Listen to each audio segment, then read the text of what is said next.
Le cabinet israélien considère la mise en place d'un plan de relance financier qui comprendrait un investissement de plusieurs millions de shekels dans l'économie israélienne. Elah Alkalay, la vice-présidente du développement des affaires pour la société de courtage et d'investissement IDI, a pris le temps, malgré son emploi du temps chargé, pour discuter avec InfoLive TV de l'impact de la crise financière mondiale sur l'économie israélienne. IBI stands for Israel Brokerage and Investments. We are both a brokerage firm specializing in the Israeli stock market and also an asset manager. We've been around for quite a while, since the early 70s actually, so we're quite established and probably amongst the five largest corporates on the Israeli financial markets. Israel's economy is not Gibraltar, it's not unconnected to other economies. Obviously, if there is an economic slowdown both in Europe and in the United States, we will gradually import this, and this is already a process that's happening. Elah affirme que la diversité de l'économie israélienne aidera probablement Israël à limiter les effets de la crise mondiale actuelle. Another important factor regarding the Israeli economy is the fact that it's pretty diverse. We have quite a few international companies. Some of them will probably not be affected as dramatically by this economic crisis, global economic crisis. For instance, Teva Pharmaceuticals, which is a generic pharmaceutical company, and actually generics are very likely to do better in a time of economic slowdown than in the time of prosper. People will be more inclined to buy cheaper drugs than they are to go and find the original in a time where they have less money. Israel's defense industry is also likely to do better than other defense industries globally because most of what it does, because of the high technology used, helps reduce costs rather than increase defense costs.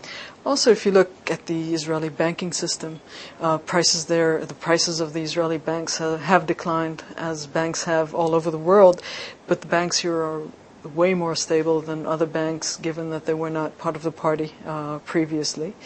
Other sectors that are likely to do not too bad globally are industries like Ormat. Ormat is a company that focuses on geothermal energy, and given the U.S. Wanting to invest more in clean energy, geothermal energy definitely answers to that criteria and is probably very likely to do well over the next couple of years. Le secteur immobilier est également influencé par la crise économique et Elah Alkalay affirme que les prix baisseront probablement. Real estate in Israel will probably be affected.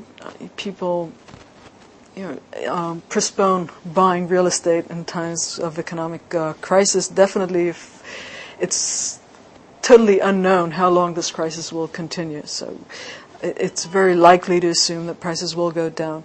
The thing in Israel is, though, that there was very, very little building going on, both for office space and also for residential. So there is a shortage in housing, actually. So yes, prices will go down. How dramatically will they go down? Especially if the economy actually ends up growing 2% next year, or even if it grows 1%, we think that it will not go down as dramatically as it has, certainly not in places like London or New York. L'objectif du plan de relance économique dont le cabinet considère la mise en place est d'investir des fonds dans le système, affirme Elah Alkalay. First of all, to increase the availability of money for the market through the banks. So they're going to use the banking system to make funds available to corporate Israel, so that the slowdown is not as difficult as it could be if money does not continue to flow throughout the system. So that is one issue they will definitely attend to, and they're still debating, the intricacies of this plan, but the basics are there. The other major issue is the issue of corporate bonds. Corporate bond market in Israel is a new market relatively. It's been around for probably 2-3 years. Previously to that, it was a very sleepy market. So the market has greatly expanded over the last 2-3 years, and it's not a very efficient market. And I think that what the Treasury is thinking of doing is helping to make this market more efficient. Pour résumer la situation de façon positive, Alkalay insiste sur le fait qu'Israël sera probablement touché légèrement par la crise économique mondiale en comparaison avec d'autres pays dans le monde qui ont été gravement touchés par la situation actuelle. In general, Israel's economy is relatively a stable economy over the last 4 to 5 years. Certainly it has been showing very nice growth of 4 to 5%. And I think we're very lucky to have entered this crisis coming from a very strong position. Even the more pessimists are looking at 1% growth next year. So we're still not looking at a recession like other economies are looking at.